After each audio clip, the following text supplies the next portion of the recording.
Between the twin rivers of the Tigris and the Euphrates lies a land unlike any other, a landscape where human history itself took a decisive turn. Here, in the heart of what is now modern Iraq, more than 5,000 years ago, humanity first dared to build something lasting, something beyond the nomadic hunt for food or the seasonal chase of herds. This place, known to the Greeks as Mesopotamia, literally, the land between rivers, became the stage where the experiment of civilization began. To its own people, however, it was simply their world. Fertile plains of barley and wheat, canals carved by human hands, temples rising like mountains against the flat horizon.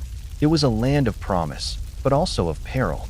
The Tigris and Euphrates were lifelines, their floods depositing rich silt that nourished crops and sustained cities.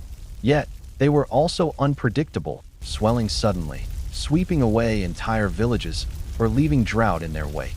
Unlike the Nile in Egypt, whose annual flooding followed a gentle, reliable rhythm, Mesopotamia demanded vigilance, ingenuity, and resilience. In learning to master these rivers, humanity learned to master itself. It was here that small farming villages gradually gave way to something the world had never seen before: vast, organized cities teeming with tens of thousands of people. It was here that writing was invented, transforming memory into record, story into permanence. It was here that laws were first carved into stone, ensuring that justice belonged not only to kings but to entire communities. But this story is not just about inventions and monuments.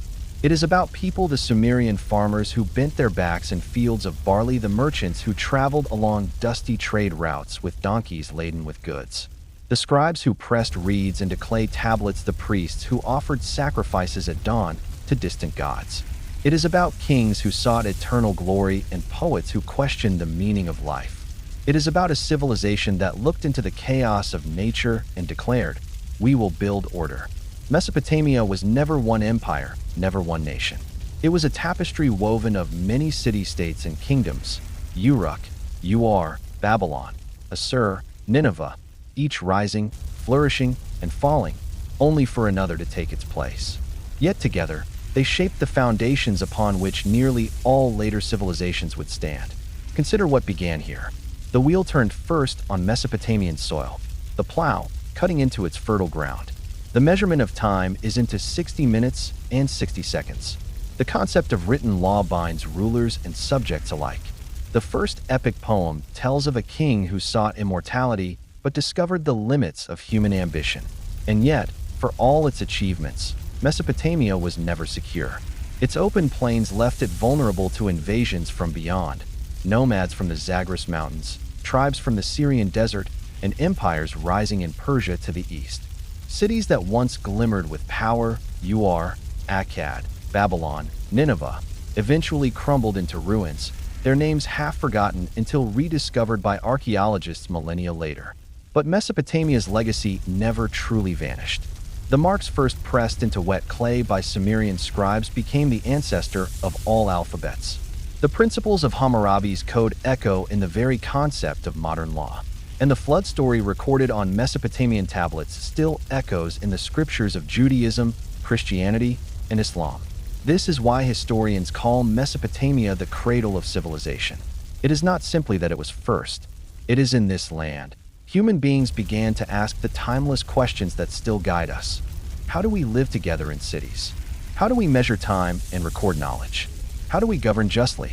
How do we make sense of life, death, and the gods? As we journey through the story of Mesopotamia, we are not just entering a distant past. We are walking through the origins of ourselves. Every law we obey, every book we read, every city street we cross, carries within it a faint echo of the land between the rivers.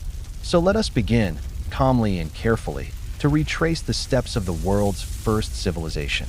From the unpredictable floods of the Tigris and Euphrates to the crowded streets of Uruk to the carved laws of Hammurabi and the epic verses of Gilgamesh, we will explore not simply the history of Mesopotamia, but the birth of human civilization itself. This is Mesopotamia, the first great chapter in the story of us all, the land and its people. Mesopotamia's story begins with its land. Geography shaped destiny, and nowhere is that clearer than in this ancient region. The name Mesopotamia means the land between rivers, and it refers to the fertile valley carved by the Tigris and Euphrates. These two rivers, springing from the highlands of modern-day Turkey, carried life into the otherwise harsh plains of Iraq and Syria. The rivers were both a blessing and a curse. Unlike the Nile of Egypt, whose yearly floods were predictable and gentle, the Tigris and Euphrates were wild and uncertain. Their waters rose suddenly, sometimes sweeping away crops, homes, and entire villages. At other times, they failed to flood at all, leaving the land dry and cracked. To survive, the people of Mesopotamia had no choice but to innovate. They dug irrigation canals to guide the river's waters to their fields. They built dikes and levees to hold back the floods. Over time, this need for cooperation led to organization. Villages learned to coordinate labor, appoint leaders, and plan for the long term. Out of hardship grew order, and out of this order rose the world's first cities. The birth of agriculture and settlement. The roots of Mesopotamian civilization stretch back to the Neolithic Revolution. As early as 10,000 BCE, hunter-gatherer groups in the Fertile Crescent began experimenting with farming. By 600 BCE, barley and wheat were being cultivated regularly. Sheep and goats were domesticated, and the first mud brick villages appeared. By 400 BCE, these communities expanded. Archaeologists call this the Ubaid period, marked by long rectangular houses, painted pottery, and the first hints of social hierarchy. People no longer lived in small, scattered tribes. They gathered in larger settlements, bound together by shared irrigation systems and religious shrines. It was during this era that the foundations were laid for what would become Sumer, the southern part of Mesopotamia. Here, the land was flat, fertile, and crisscrossed with irrigation canals. It was ideal for farming, but it demanded constant attention. Managing the waters required planning, cooperation, and leadership, forces that would soon produce kings and priesthoods. The rise of city-states. By 3500 BCE, the first great city-states had emerged: Uruk, Ur, Eridu, Lagash, Nippur, and Kish. Each was a world unto itself, surrounded by fields, villages, and canals. At the center of every city rose a ziggurat, a towering temple of mud brick, dedicated to the city's patron god. The ziggurat was not merely a religious site. It was a symbol of identity and unity. To the people of Uruk, their ziggurat to the goddess Inanna was proof of her favor. To the people of Nippur, their temple to Enlil bound the community together. Each city was sacred ground, under divine protection. But city-states were also rivals. They competed for fertile land, access to water, and control of trade routes. Wars were frequent, and kingship emerged as a way to unify people in times of crisis. Kings claimed not only political authority, but also divine mandate. They ruled as the chosen representatives of the gods on earth. Uruk, the world's first city. Of all Mesopotamia's cities, none was more important than Uruk. By 3200 BCE, Uruk may have held as many as 40,000 to 50,000 people, an astonishing number for the ancient world. For comparison, most Neolithic villages had only a few hundred residents. Uruk was divided into two great districts, each with its own monumental temple, one for Anu, the sky god, and another for Inanna, the goddess of love and war. Its walls, stretching miles around, enclosed not only temples but markets, workshops, palaces, and dense neighborhoods of homes. Archaeologists have uncovered thousands of clay tablets here, revealing the earliest stages of writing. Many records are simple tallies of grain, sheep, or beer, evidence of the city's vast economy. But over time, writing in Uruk grew more sophisticated, evolving into cuneiform, the world's first true script. Uruk also gave the world one of its first legendary kings, Gilgamesh. Though the historical Gilgamesh may have ruled around 2700 BCE, his memory lived on in epic poetry, blending myth with history. His story would become the Epic of Gilgamesh, the earliest masterpiece of world literature. Environment and challenge. Mesopotamia was not a gentle land. Beyond the rivers, the region was a patchwork of environments. Fertile floodplains in the south, dry steppes to the west, and mountains to the north and east. To survive here required resilience. In the south, water was plentiful but unpredictable. Salinization, The buildup of salt in the soil from constant irrigation eventually weakened agriculture in some regions, forcing communities to shift crops from wheat to barley, which could tolerate harsher conditions. In the north, rainfall agriculture was possible, but yields were less reliable. Farmers there lived closer to pastoralists, nomadic herders who moved with their flocks. This often led to conflict, but also to exchange, ideas, trade, and cultural blending. Resources and trade. Mesopotamia's greatest weakness was its lack of natural resources. Unlike Egypt, which had stone quarries and gold mines, Mesopotamia had very little wood, stone, or metal. Most of the land was flat alluvium, with nothing but clay and reeds in abundance. This scarcity drove innovation. Clay became the material of choice for tablets, bricks, and pottery.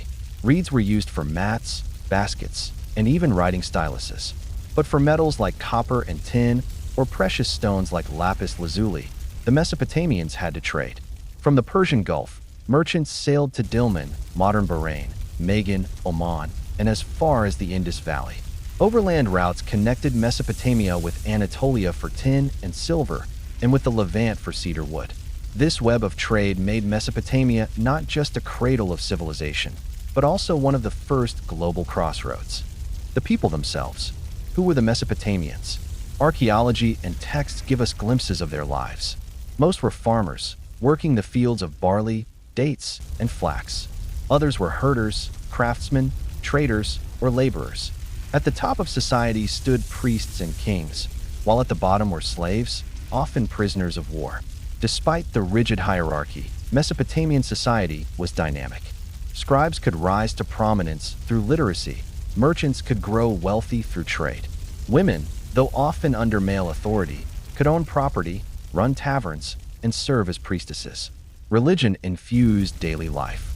Each act of planting, harvesting, or building was thought to depend on divine favor. Festivals filled the calendar, honoring gods with offerings of food, beer, and music. In the temples, priests mediated between people and gods, reading omens in the stars, the liver of a sacrificed sheep, or the flight of birds. The purpose of Mesopotamian civilization.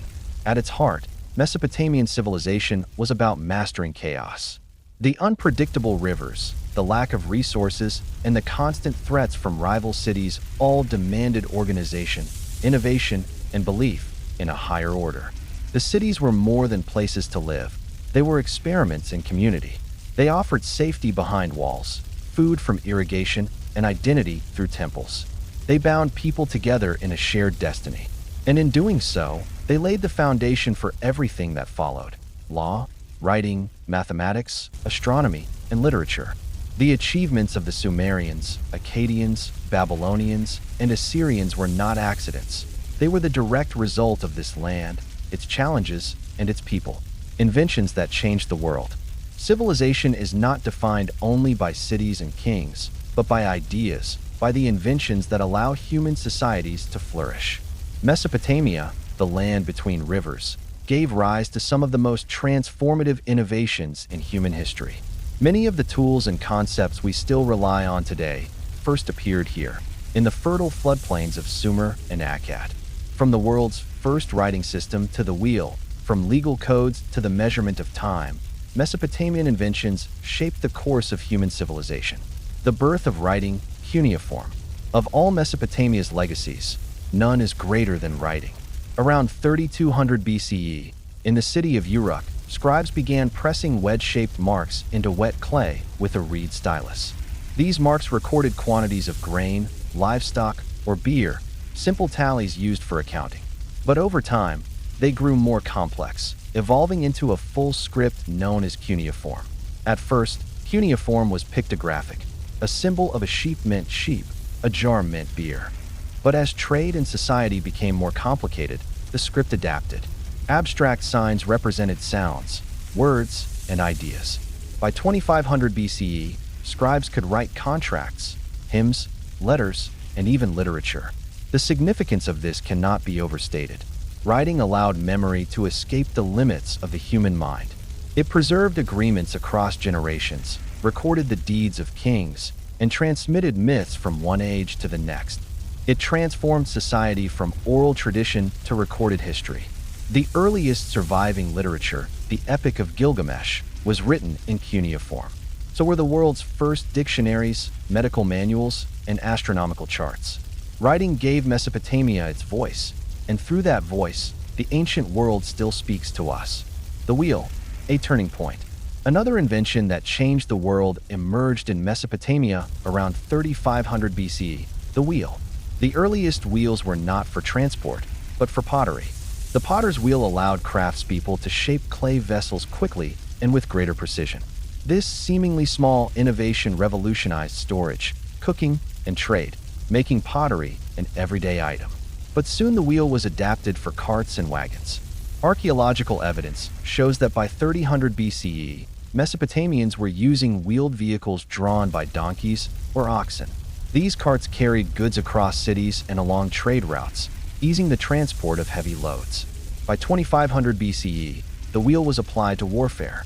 The Mesopotamians developed war chariots, two-wheeled vehicles pulled by equids. Though clumsy compared to later versions, these chariots gave armies speed and power. The wheel, simple in concept but revolutionary in practice, became one of humanity's defining technologies. Mathematics and numbers. Mesopotamians also pioneered mathematics. Using a sexagesimal system based on the number 60, they created a way of counting that still influences us today. Why 60? It was divisible by many numbers: 2, 3, 4, 5, and 6. This made it ideal for fractions and trade. From this system came the division of an hour into 60 minutes, and a circle into 360 degrees. When you look at a clock or compass today, you are seeing the legacy of Mesopotamia. Clay tablets reveal that Mesopotamian scribes solved complex equations, calculated square roots, and studied geometry. They used multiplication tables, division problems, and quadratic equations centuries before Greece developed mathematics. Babylonian astronomers even used this system to predict the motion of planets. Mathematics was not an abstract pursuit, it was practical. Farmers used it to measure fields, merchants to calculate prices, and builders to design temples and canals. The numbers of Mesopotamia gave order to the chaos of daily life. Astronomy and the calendar. Living beneath the vast skies of the Near East, the Mesopotamians became careful observers of the heavens. They charted the movements of the moon, stars, and planets, believing these celestial bodies revealed the will of the gods. From these observations came astronomy. By 2000 BCE, the Babylonians had established a lunar calendar of 12 months, each based on the moon's cycle. To keep it aligned with the seasons, they added extra months when necessary, the beginnings of a system that would influence calendars worldwide. Astronomy was deeply tied to religion and divination. Priests read the stars to interpret omens for kings, yet it also laid the foundations of science. By 700 BCE, Babylonian scholars could predict eclipses and calculate planetary cycles with remarkable accuracy. Their records influenced Greek astronomy, and through it, the modern scientific tradition. Law and order, the first legal codes. Another great invention of Mesopotamia was the idea of codified law. As cities grew, disputes multiplied over property, trade, marriage, and inheritance. Oral tradition was not enough. Order required rules that were written, public, and binding. The earliest known laws date to the Sumerians around 2100 BCE, such as the Code of Uruk. But the most famous is the Code of Hammurabi, issued by the Babylonian king around 1750 BCE. Carved into a tall stone stele, it listed nearly 300 laws covering theft, contracts, family relations, and criminal punishments. The code followed the principle of lex talionis, an eye for an eye, but it also reflected social hierarchy. Punishments differed for nobles, commoners, and slaves. While harsh, these laws established a crucial precedent. Justice was not arbitrary. It was written, permanent, and accessible to all. Hammurabi's stele stands today as one of history's most iconic artifacts, a symbol of the birth of law and governance. Literature and storytelling. Writing did more than record numbers and laws. It gave life to stories. The Mesopotamians were the world's first great storytellers, crafting myths that explored the human condition. The most famous of these is the Epic of Gilgamesh. Written in Akkadian, it tells the story of a king who seeks immortality, only to learn that human life is fleeting and that wisdom lies in legacy. It is a tale of friendship, loss, ambition, and the search for meaning, themes as relevant today as they were 4,000 years ago. Other texts include the Enuma Elish, the Babylonian creation myth, which describes how the god Marduk defeated the primordial chaos dragon Tiamat and formed the world from her body. These myths did more than entertain. They explained the cosmos, justified kingship, and united communities under shared beliefs. Technology and engineering. The Mesopotamians were also skilled engineers. To tame the rivers, they built canals, levees, and reservoirs, turning floodplains into farmland. They invented the cedar plow, which allowed farmers to plant seeds efficiently in tilled soil. They developed bronze tools, composite bows, and advanced textile production. Architecture flourished as well. With little stone or timber, they relied on mud brick, creating massive ziggurats that dominated city skylines. These structures were feats of engineering, requiring thousands of laborers and precise planning. They stood not only as temples, but as symbols of a city's strength. Medicine and healing. Mesopotamians also practiced some of the earliest forms of medicine. Clay tablets describe diagnoses, treatments, and even surgical procedures. Healing was a mixture of practical remedies and religious ritual. Herbs and poultices were used alongside prayers and incantations. Specialized healers existed, some focused on physical cures, others on spiritual protection. Diseases were often seen as punishments from the gods, but Mesopotamian medicine shows a growing curiosity about the natural causes of illness. Legacy of Mesopotamian innovation. Each of these inventions, writing, the wheel, mathematics, astronomy, law, and literature, was a response to necessity. They were born from the challenges of the land between rivers, unpredictable floods, scarce resources, and crowded cities. Yet their impact spread far beyond Mesopotamia. Through trade and conquest, these ideas reached Egypt, the Levant, Persia, Greece, and eventually the entire world. The Mesopotamians did not know it, but they had lit a spark that would burn for millennia. Law and kingship. In the cradle of civilization, where rivers nurtured life but also carried the threat of destruction, the need for order was inevitable. As city-states grew, life became too complex to rely solely on custom or kinship to settle disputes. The crowded streets of Uruk, the bustling marketplaces of Ur, and the sprawling fields that fed Babylon required something more durable, a system of rules that could bind people together. Thus, from Mesopotamia came one of humanity's most enduring inventions, not of brick or bronze, but of ideas, law, and kingship. The origins of kingship. At first, Mesopotamian communities were small villages clustered around fertile land. Authority often rested with elders or councils of local leaders. But as irrigation systems expanded, as temples became centers of wealth, and as conflict between neighboring settlements increased, the need for a central figure emerged, a leader strong enough to organize labor, defend against enemies, and mediate disputes. Thus arose the Lugal, literally big man, in Sumerian.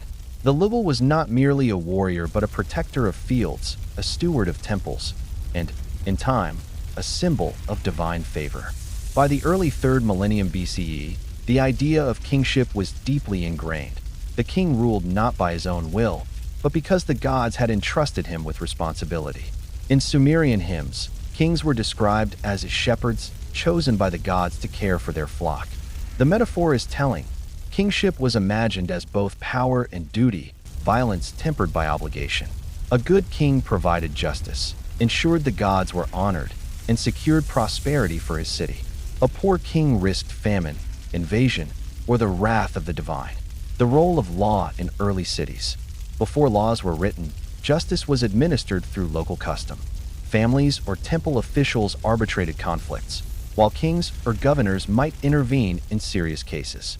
But oral tradition was vulnerable to bias, forgetfulness, or manipulation. What one judge deemed fair could differ from another.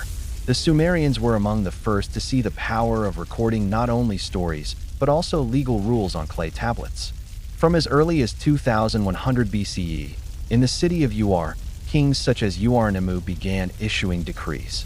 The Code of Ur-Nemu, fragments of which survive, laid out principles of justice, penalties for theft, compensation for injury, and protections for widows and orphans.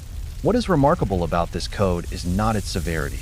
It often preferred fines over physical punishment, but its clarity. Justice was no longer hidden in the decisions of a ruler. It was written for the community. This shift, from unwritten custom to codified law, was revolutionary. It suggested that justice could be systematized, that human affairs could be regulated not merely by divine whim, but by human reason under divine guidance. Hammurabi and his code. The most famous example of Mesopotamian law came centuries later, under Hammurabi, king of Babylon, around 1750 BCE. By this time, Mesopotamia was a tapestry of rival powers, but Hammurabi united much of the land under his rule. His achievement was not only military, but also administrative. The Code of Hammurabi, inscribed on a basalt stele over 7 feet tall, contained nearly 300 laws written in cuneiform.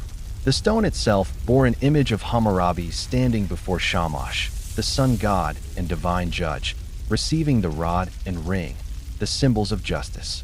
This image was a message. Hammurabi did not invent law. He carried out the will of the gods. The laws were astonishingly detailed. They regulated trade, setting prices for goods and wages for workers. They addressed marriage, inheritance, and family disputes. Builders were held accountable for their structures. If a house collapsed due to negligence and killed the owner, the builder could be put to death. The principle of lex talionis, an eye for an eye, was central, but penalties varied by social class. An injury to a noble might require equal retribution. An injury to a slave might be resolved with monetary compensation. The code also sought to protect the vulnerable. Widows, orphans, and the poor were explicitly mentioned as groups under the king's protection. This was not altruism. It reinforced the king's role as guardian of the weak, legitimizing his rule as divinely just. Law is a social contract. What makes Hammurabi's code remarkable is not simply its severity, but its public nature.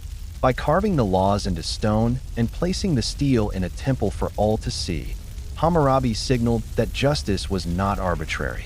The rules of society were no longer hidden in the palace, but displayed in the open. For ordinary citizens, this was transformative. A farmer could appeal to written law if cheated by a merchant. A worker could claim his wages. Even if enforcement varied, the principle was set.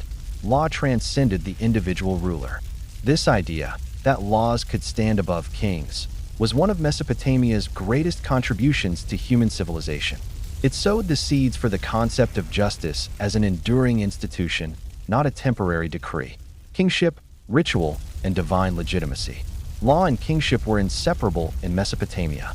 Kings did not rule merely by force. They ruled by claiming a unique connection to the gods. Temples and palaces stood side by side in Mesopotamian cities, reminders that political power and divine authority were intertwined. The king's duties extended into the sacred. He led rituals, offered sacrifices, and sometimes even took on symbolic roles in religious dramas. The annual Akita festival, celebrated in Babylon, reaffirmed the king's bond with the gods. During the ceremony, the king humbled himself before the statue of Marduk, Babylon's chief deity, confessing his failures and reaffirming his duty. Only by divine approval could he continue to rule. This intertwining of law, religion, and kingship reinforced social order. To disobey the king was not merely to reject human authority, it was to defy the gods. Warfare and justice. Of course, kingship was not only about justice and ritual, it was also about conquest. Mesopotamian kings often presented their wars as acts of divine justice, punishing enemies who had offended the gods. Victory was framed as proof of divine favor, while defeat could be seen as punishment for injustice or impiety. Legal codes, in this sense, were not only about internal order but also external legitimacy. Hammurabi's stele ends with curses upon anyone who might alter his laws, calling upon the gods to punish future rulers who disobey.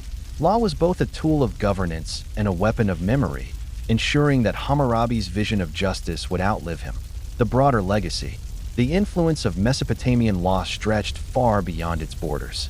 Neighboring civilizations, from the Hittites in Anatolia to the Israelites in Canaan, developed their own codes that echoed Mesopotamian principles. The biblical laws of Exodus, for example, carry striking parallels to Hammurabi's code. especially in the principle of equivalent retribution.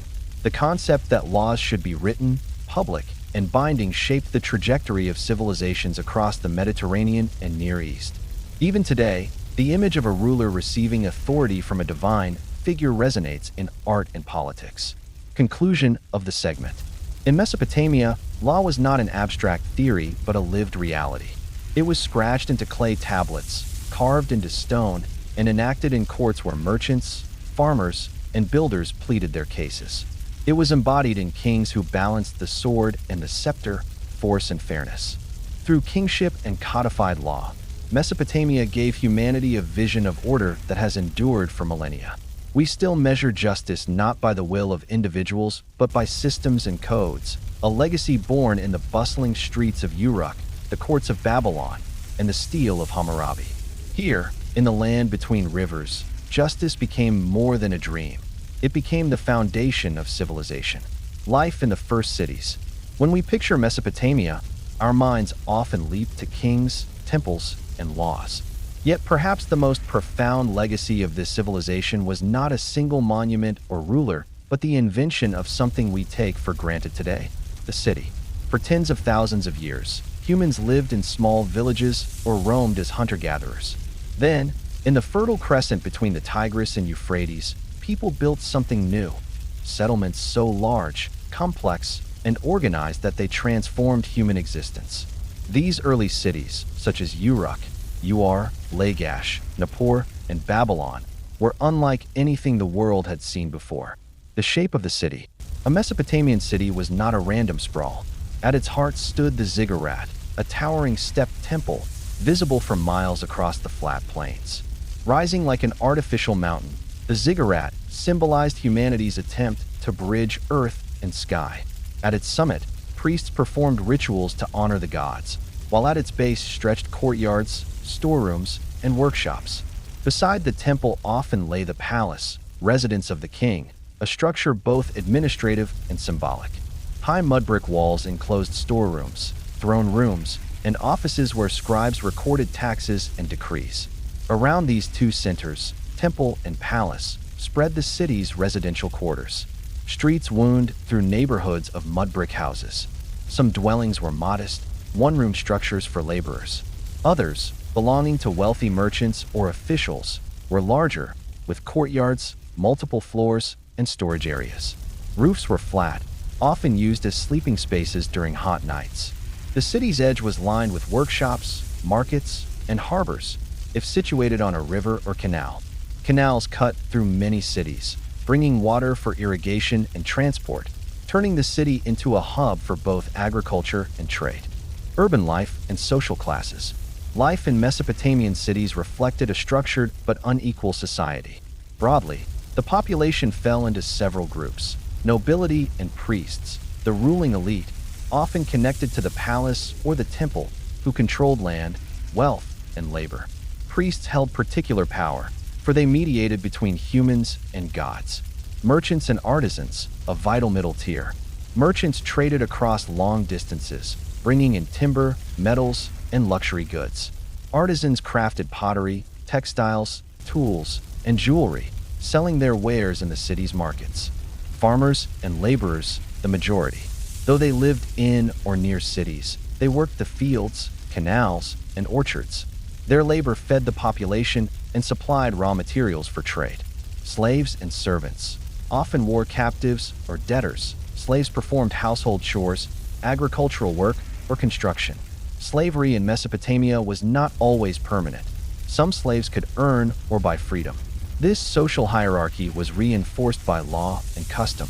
A noble and a commoner did not face equal penalties for the same crime, as Hammurabi's code makes clear. Yet cities depended on every class. The temple needed offerings from farmers. The palace needed scribes to track taxes. Merchants needed craftsmen to produce goods. Markets and trade.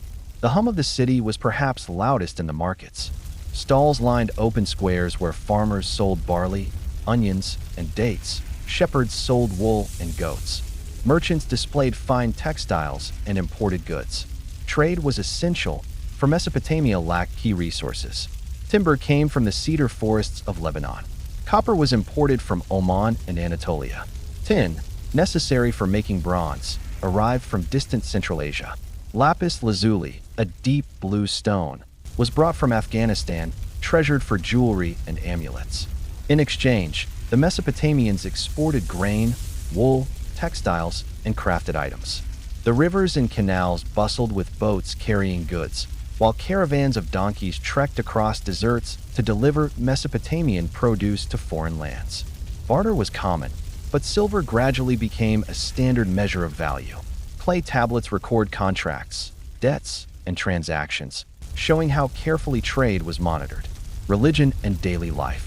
Religion permeated every aspect of city life. Each city had its patron deity. Uruk honored Inanna, goddess of love and war. Nippur revered Enlil, god of the winds. The temple complex was not only a religious center, but also an economic one. Temples owned land, employed workers, stored surplus grain, and sponsored trade expeditions. Families made offerings at household shrines, seeking protection from gods and spirits. Amulets were worn to ward off evil. Rituals marked the seasons. Planting, harvest, and the new year were accompanied by prayers and sacrifices. Daily life followed a rhythm tied to both religion and survival. Farmers rose early to tend fields irrigated by canals. Artisans worked in workshops, crafting goods. Children sometimes attended schools, called adubas, where scribes taught them cuneiform writing, mathematics, and literature. These schools were demanding. Students copied texts onto clay tablets, and discipline was strict. Only a small fraction of the population could read and write, but scribes enjoyed high status. Food, drink, and leisure. The Mesopotamian diet was based on barley, which provided bread, porridge, and beer. Beer, brewed from fermented barley, was the most common beverage, safer than river water and consumed daily by all classes. Dates provided sweetness, while onions, garlic, and leeks flavored meals. Meat, such as lamb or goat, was eaten occasionally, usually during festivals or by wealthier families. Leisure also had its place. Archaeological finds show board games like the royal game of Uar, played with dice and counters, suggesting evenings of entertainment. Music and poetry flourished. Harps and lyres were common instruments, and stories such as the Epic of Gilgamesh were recited in gatherings. Health, medicine, and challenges of city life. City life brought prosperity, but it also created new challenges. Crowded streets meant disease could spread quickly. Canals, while essential for irrigation, also brought the risk of floods or stagnant water that bred illness. Clay tablets record medical knowledge, treatments with herbs, bandages, or incantations to drive out evil spirits thought to cause sickness. Living in a city also meant being subject to the rule of law. Disputes were frequent over land boundaries, debts, or contracts, and courts were busy places. Justice was a visible, daily reality, not just an abstract ideal. Architecture and innovation. The first cities required innovations in construction. Most buildings were made of mud brick, since stone was scarce. To protect walls from rain, bricks were often baked and coated with bitumen, a natural tar. Streets were narrow, winding, and often unpaved, though some major routes were lined with stones. Public works were critical. Irrigation canals, dikes, and reservoirs require constant maintenance. Kings boasted of restoring canals or building walls around cities to protect against invasion. Lighting at night came from oil lamps. Cooking was done in clay ovens or over open hearths. Despite the humble materials, Mesopotamian cities displayed impressive organization and scale, proving that complexity need not rely on monumental stone alone. Women and family life. Families were the backbone of Mesopotamian society. Marriage was both personal and economic, often arranged by families, with dowries recorded on clay contracts. Women managed households, raised children, and in some cases engaged in trade or served as priestesses. Legal texts show women could own property, inherit wealth, and conduct business, though their rights were often mediated through male guardians.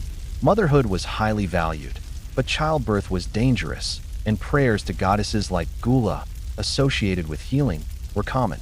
Children were expected to contribute early, helping in fields, workshops, or learning a trade. Discipline was strict. reflecting the seriousness with which families prepared the next generation for survival in a demanding world. The pulse of the city. Imagine walking through Uruk at its height around 3000 BCE. The streets are alive with movement. Farmers bringing baskets of dates, merchants haggling over wool, scribes carrying clay tablets, priests processing toward the ziggurat.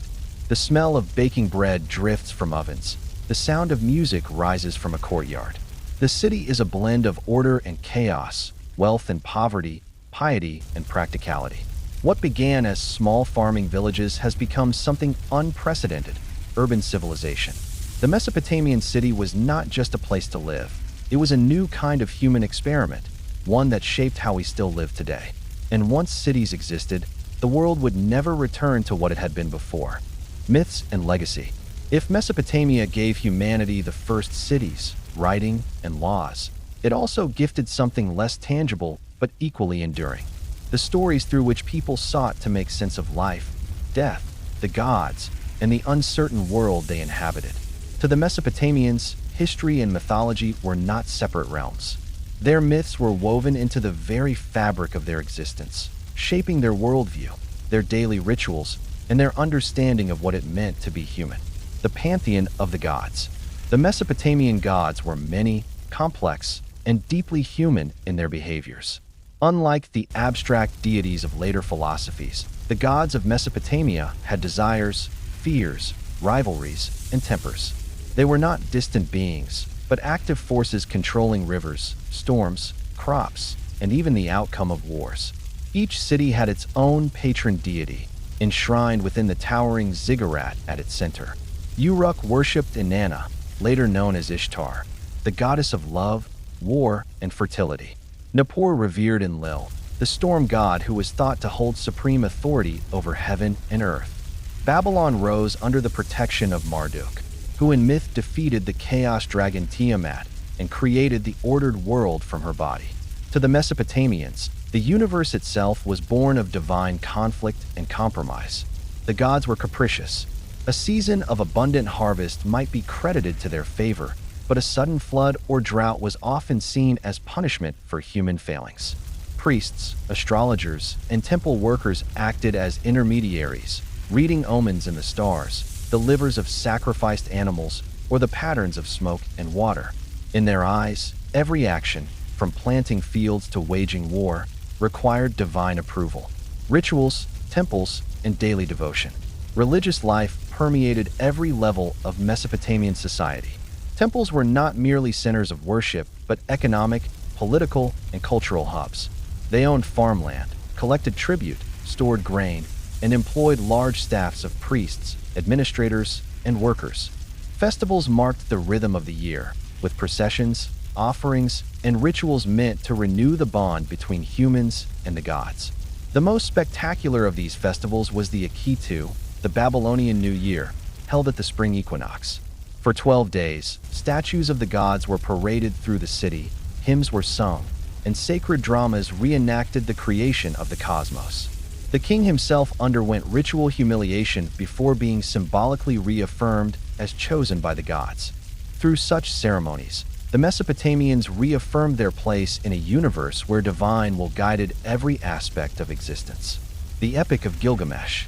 From this deeply religious culture emerged one of humanity's greatest treasures, the Epic of Gilgamesh. Composed in stages over centuries, preserved on clay tablets, and discovered in the library of Ashurbanipal at Nineveh, it remains the world's earliest surviving epic poem. The story follows Gilgamesh, king of Uruk, who is described as 2/3 divine and 1/3 human. His arrogance oppresses his people, so the gods create Enkidu, a wild man, to challenge him. After a fierce battle, the two become inseparable companions. Together, they embark on adventures, slaying Humbaba, the monstrous guardian of the cedar forest, and killing the bull of heaven sent by the goddess Inanna after Gilgamesh spurns her advances. But the story shifts dramatically when Enkidu falls ill and dies, punished by the gods for their hubris. Stricken by grief, Gilgamesh embarks on a quest for immortality, traveling through deserts and seas, confronting scorpion men and the immortal flood survivor Utnapishtim. In the end, Gilgamesh learns that eternal life is beyond his reach. Only the gods are immortal. His legacy, he realizes, lies in the walls of Uruk he has built and in the deeds remembered by his people. The Epic of Gilgamesh is more than a tale of adventure. It is a meditation on mortality, friendship, the limits of human ambition, and the search for meaning. It tells us that 4,000 years ago, people wrestled with the same questions that haunt us today. What happens when we die? How can we make our lives matter? The Mesopotamian flood story. One of the most striking moments in Gilgamesh is Gilgamesh's encounter with Utnapishtim, who recounts how he survived a great flood. Warned by the god Ea, Utnapishtim built a massive boat, gathered his family and animals, and rode out the storm that drowned the world. When the waters receded, his vessel came to rest on a mountain, and he released birds to find dry land. This story predates and closely parallels the biblical account of Noah's Ark, showing how Mesopotamian mythology rippled across cultures and religions. It reflects both the Mesopotamians' lived experience of destructive floods and their deeper belief that human existence was fragile, always at the mercy of divine and natural forces. Views of death and the afterlife. Unlike the Egyptians, who imagined death as a gateway to eternal renewal, the Mesopotamians held a bleaker vision. Their underworld, ruled by the goddess Ereshkigal, was a shadowy realm where all souls, kings and peasants alike, dwelled in dusty gloom, eating clay and drinking stagnant water. No paradise awaited the virtuous, no torment punished the wicked. Life after death was universal but joyless, a fading echo of the living world. This grim outlook reinforced the Mesopotamian focus on earthly life. Since no blissful eternity awaited them, their energies went into building strong cities, honoring the gods, and leaving lasting works. In a sense, their pessimism about the afterlife pushed them to achieve greatness in the here and now. Other myths and stories.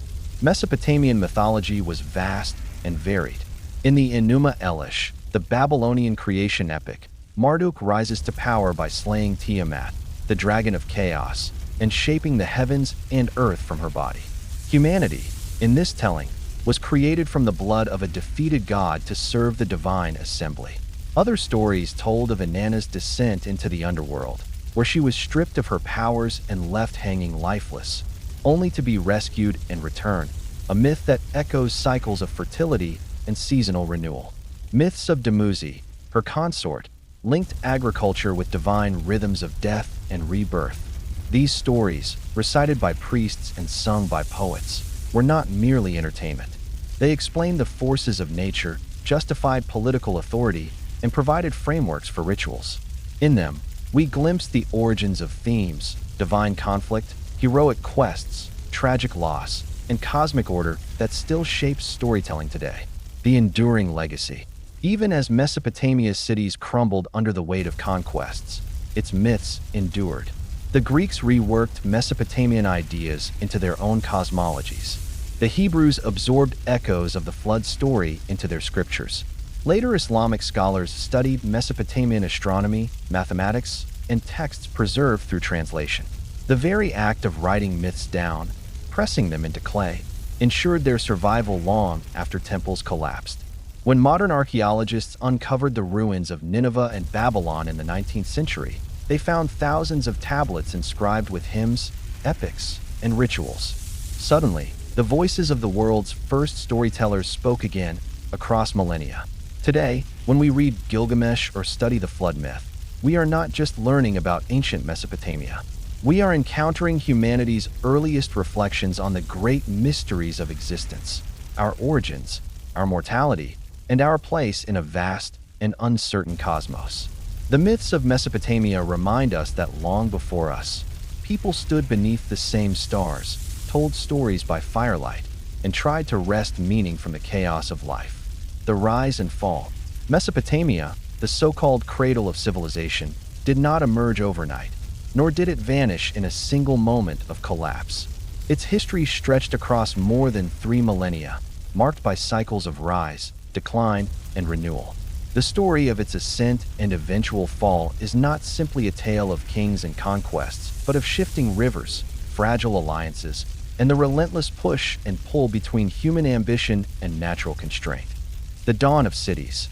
Around 3500 BCE, the southern plains of Mesopotamia saw the rise of the world's first true cities. Uruk, with its monumental temples, bustling markets, and vast walls, is often considered the birthplace of urban life.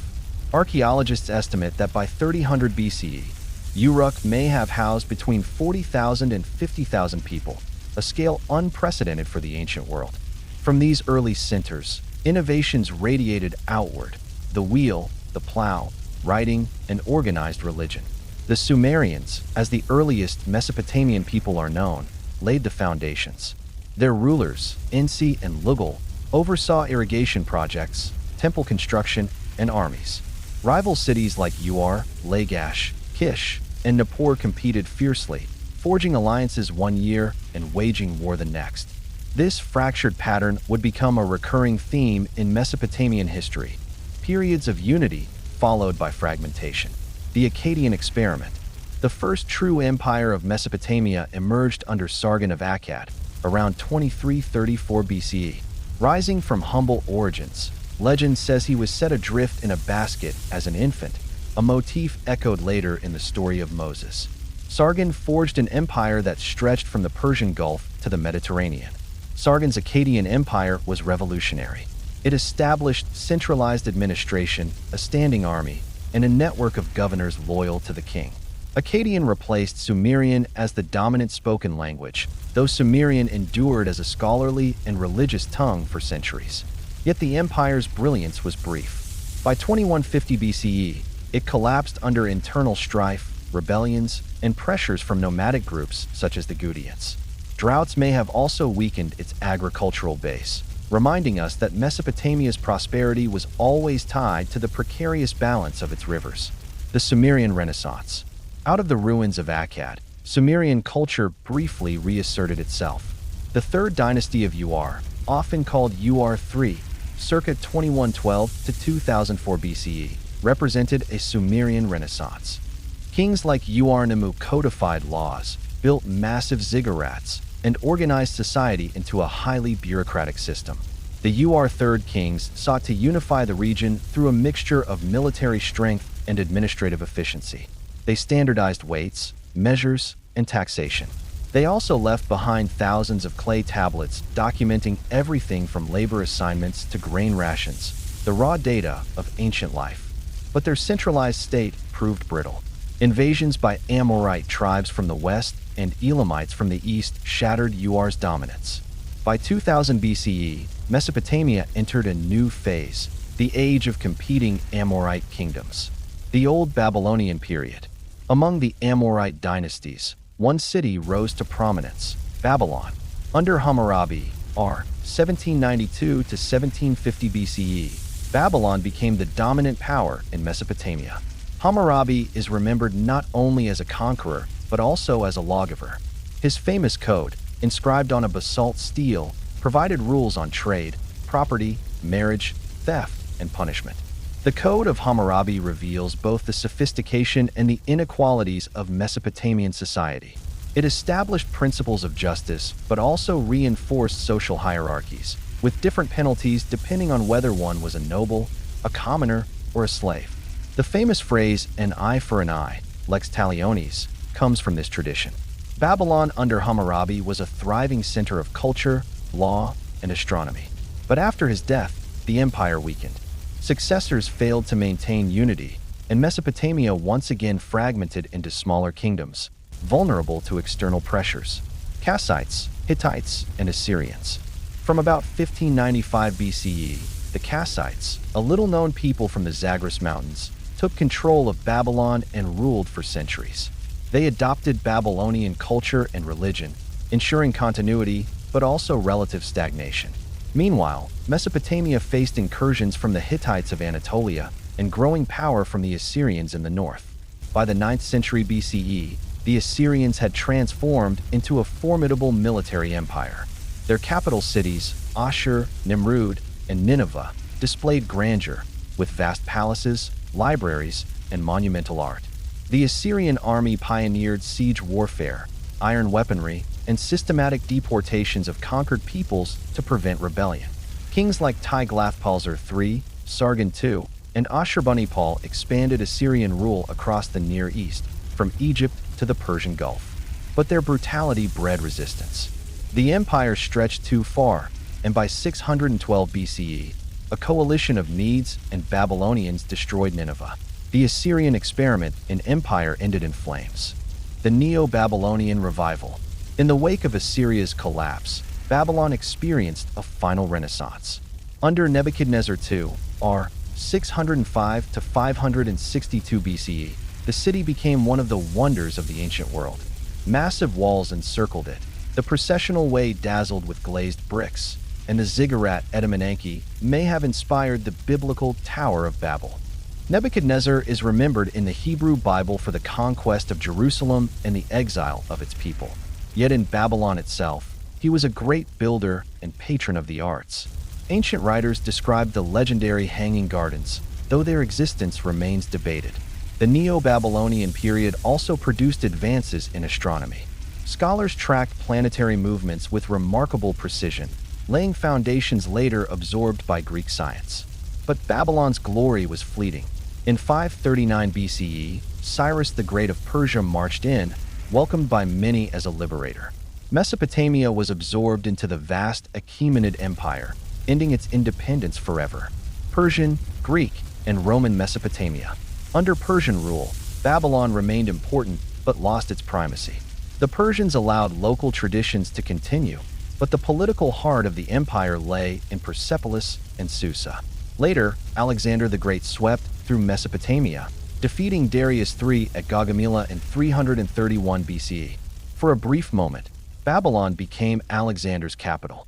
He died there in 323 BCE, and legend holds that his body lay in the city for months as his generals fought for succession. In the centuries that followed, Mesopotamia fell under Seleucid Greek, then Parthian, and finally Roman and Sasanian Persian control. The land that had once given birth to civilization was now a province, its independent city-states a distant memory. Why Mesopotamia fell? The fall of Mesopotamia was not a single event, but a gradual fading of independence and cultural primacy. Several factors contributed: geography and environment. Mesopotamia's flat plains made it vulnerable to invasion from all directions. The rivers that sustained life also shifted course, ruined farmland, or brought devastating floods. Over-irrigation led to soil salinization, reducing yields and weakening cities. Political fragmentation, unlike Egypt, which was often united under a single pharaoh, Mesopotamia rarely achieved lasting unity. Its city-states and kingdoms competed relentlessly, leaving them vulnerable to outside powers. Constant invasions, from Gutians and Amorites to Hittites, Kassites, Assyrians, Persians, Greeks, and Romans, Mesopotamia's wealth drew conquerors. Each wave eroded its autonomy. Shifting trade routes. As maritime trade through the Mediterranean and Red Sea expanded, Mesopotamia's land-based trade declined, weakening its economic centrality. The legacy of the fall. Though its political independence ended, Mesopotamia's cultural legacy endured.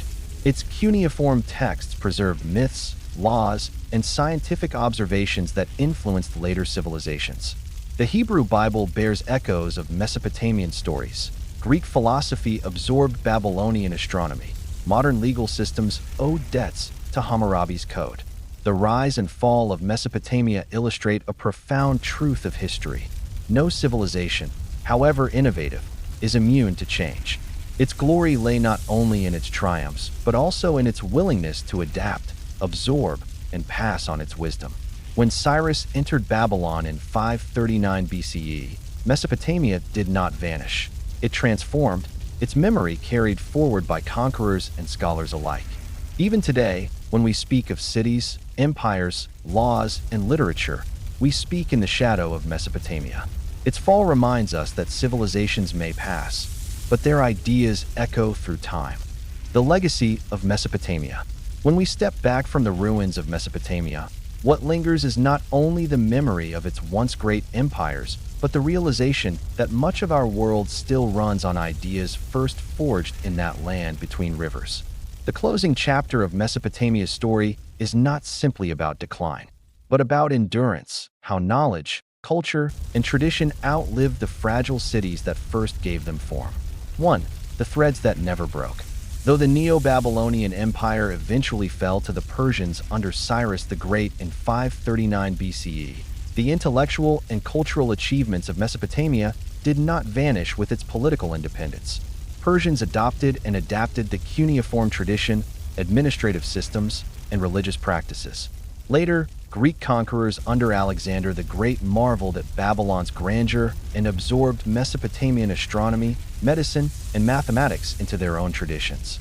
By the time Rome extended its influence into the Near East, Mesopotamian scholarship had already become a cornerstone of Mediterranean thought. 2. The written word lives on. Perhaps the most enduring Mesopotamian invention was cuneiform writing. For over 3,000 years, scribes pressed wedge-shaped marks into clay, recording everything from royal decrees to humble receipts. Even after the decline of the last Mesopotamian empires, cuneiform continued to influence alphabetic systems across the Near East.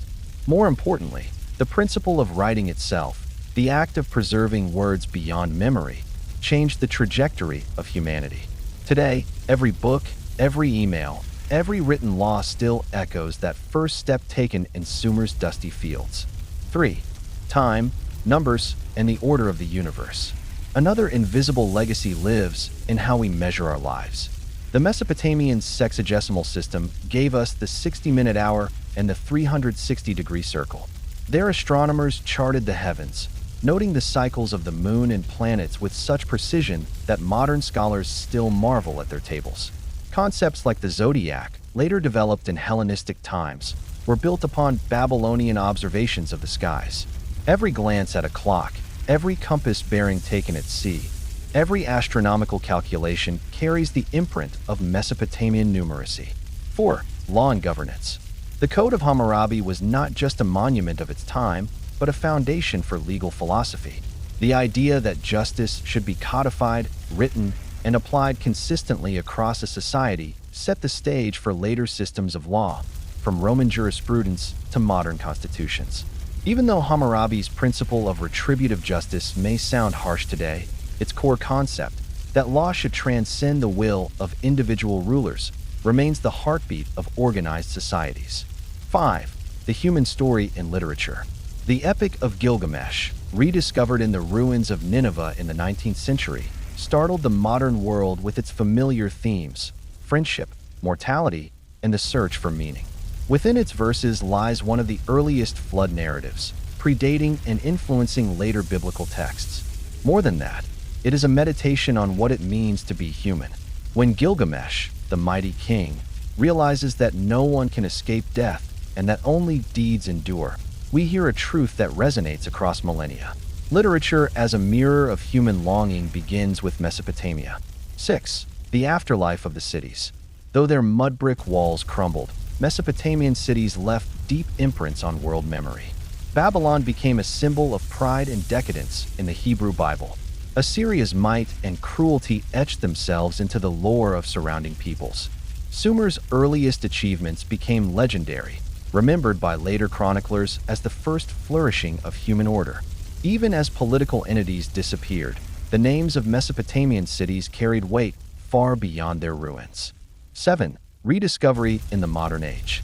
For centuries, Mesopotamia was a land of forgotten mounds, its languages unread and its stories lost. But in the 19th century, European explorers and archaeologists began to uncover the treasures buried in Iraq's soil. In 1842, Paul-Emile Botta excavated the Assyrian city of Khorsabad. Austin Henry Layard soon followed with his discoveries at Nimrud and Nineveh, unearthing colossal winged bulls and the library of Ashurbanipal.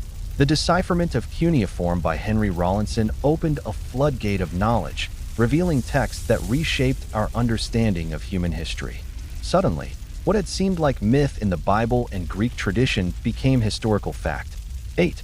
Influence on modern thought. The rediscovery of Mesopotamia transformed more than archaeology. It reshaped theology, history, and philosophy. The parallels between Mesopotamian flood stories and biblical accounts sparked debates about religion and myth. The realization that writing, law, and urban life began not in Greece or Rome, but in far older cities challenged Eurocentric visions of history. Scholars, artists, and writers drew inspiration from Mesopotamia's deep antiquity, embedding its imagery into modern culture. 9. Fragility and endurance. Yet the story of Mesopotamia also warns us about fragility. Its rivers gave life, but also destruction. Its empires achieved greatness, but often collapsed under their own weight or the pressure of invasion. Its reliance on irrigation fostered prosperity, but also led, in places, to soil salinization and decline. In the long arc of history, Mesopotamia teaches us that civilizations are both resilient and vulnerable, shaped as much by human ingenuity as by nature's unpredictability. 10. Mesopotamia's place in the human story. To call Mesopotamia the cradle of civilization is not poetic exaggeration. It is historical reality. Here, humanity built its first great cities, invented writing, codified laws, and reached for the stars in its study of the heavens. To walk among the ruins of Uruk, or Babylon is to walk at the beginning of the story we all share. And so, as the sun sets over the ruined ziggurats and the silent plains between the Tigris and Euphrates, we remember not only what was lost, but what endures. Every page we write, every contract signed, every hour marked, every law upheld, these are the living shadows of Mesopotamia. Civilizations may crumble, empires may fall, but the ideas born in Mesopotamia still flow like its rivers, carrying humanity forward. This was Mesopotamia, the cradle of civilization. Its cities may lie in ruins, but its legacy endures in us all.